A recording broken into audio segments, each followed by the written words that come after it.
Children in Crisis is a group of people who have come together in an attempt to help displaced children. Those who are taken from homes during the night perhaps need a place to go, need a place to be sheltered and nurtured through the night and through the oncoming days. And we intend to satisfy that with an emergency shelter in conjunction with the United Methodist Churches. I feel that there's a great need for a village for children, foster children in this community. And it became very apparent to me when I was the fundraising chairperson for the Children's Advocacy Center 6 or 7 years ago when we were raising the money. And at that time, many of us who were involved realized the next thing this community needed to do was to take care of children better, to find a place for them to sleep, to live, and to have security and stability. Well, I've worked with children, with young people, all of my career, and nearly 20 years now in the Okaloosa and Walton County area, and have become aware of the need for adequate, safe placement of foster children. We have a wonderful network of parents who try to care for foster children. Unfortunately, there aren't enough of them. And we end up splitting up sibling groups when children are taken out of their homes. We end up placing children in situations that might not be the very best for them. And so we've become aware over these years that we need to have a safe, protected place for our young children. The need for such a neighborhood has been highlighted very vividly when you look at the number of children that are being moved continuously within our system. This occurs, the children are moved on an average of 3 to 4 times each, some as many as 10 times they're moved. Siblings, up to 50% of all siblings are separated.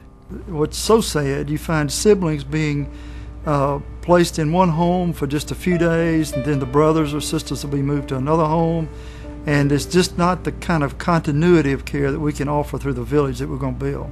In my years in education, I've had an opportunity to get to know lots of kids, and I was astounded, and I am still astounded, that here in Okaloosa County there are so many children that literally don't have an idea where they might spend the night tonight or who they might spend the night with.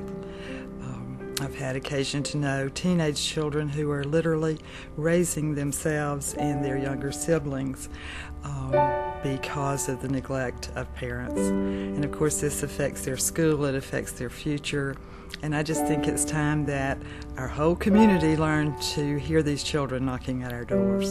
So we decided to create a neighborhood that would house children in individual homes just as you would in your neighborhood.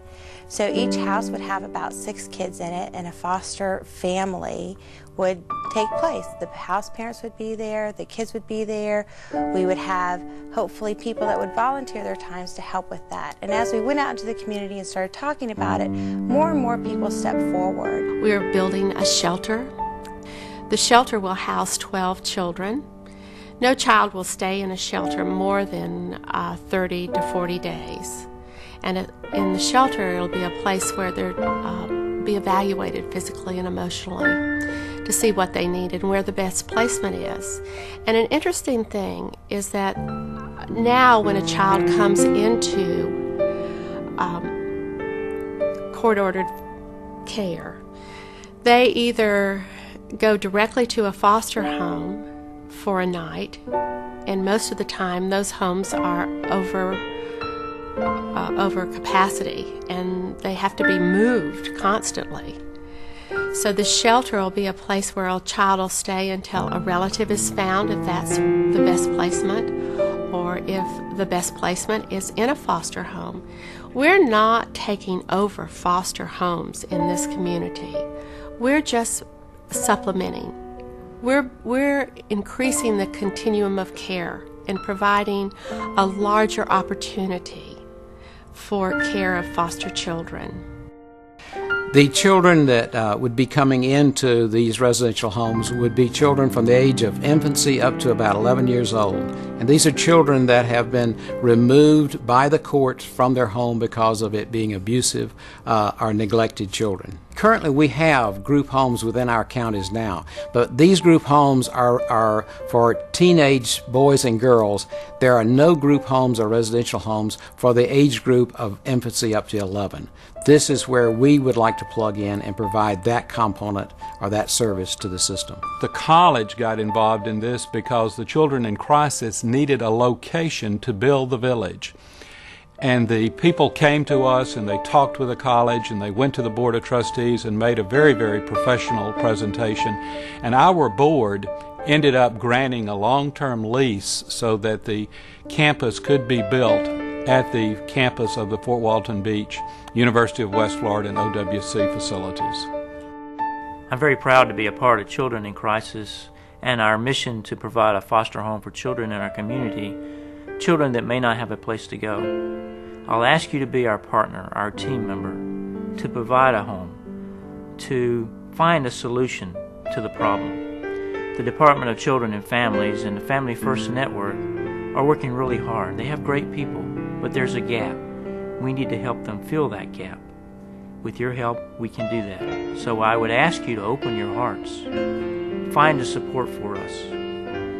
We either take care of these children in established homes and provide hope at this end when we have an opportunity to educate and create stability, or we'll pay for them in the court systems, in the jails. We'll take care of these children in other places if we don't take care of them now.